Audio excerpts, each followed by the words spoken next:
So the Albin is after the Queen's Gambit, d4, d5, c4, and now you respond with not e6, which is the Queen's Gambit declined, but you play e5. So you are striking back in the middle of the board, right? And I love the Albin because I play it in Blitz all the time, and even if I don't win quickly, I get great attacking positions. The point is that if white takes your pawn, you shove this into the middle of the board. And the point is that now developing is a little bit difficult for white.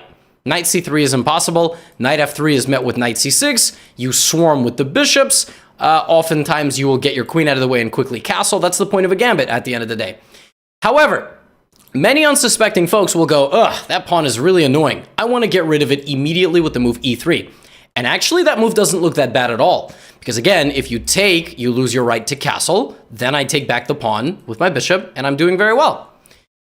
However, if white plays e3, you smash them with a check.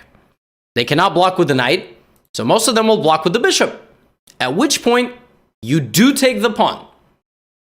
So you see now that the queens don't see each other, right? The bishop looks like he can take a bishop for free.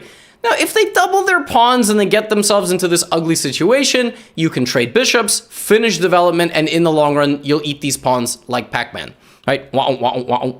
However, they might take your bishop for free. Now you continue gobbling. Pawn takes f2, comes with check.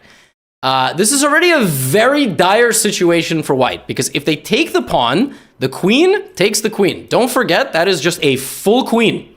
Queen takes queen across the board. So many people here with white will lose the queen like that, but some of them will be creative. They'll be like, oh my god, wait a minute, this is the only move that guards my queen.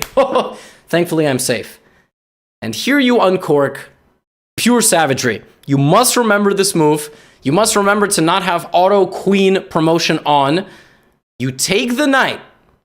You take the knight, but you make a knight.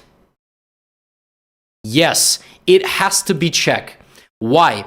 Because if you make a queen, I take your queen with check, then I take your other queen, you lose both queens in 2 moves. But if you make a knight, it is check, and when I take, now the bishop comes and white gets x-rayed. Bishop g4, the king goes, and on your 9th move, you take the queen, and you're completely winning. You might go on to lose this game. I don't know how impressive of a chess player you are, but I got you there in 9 moves.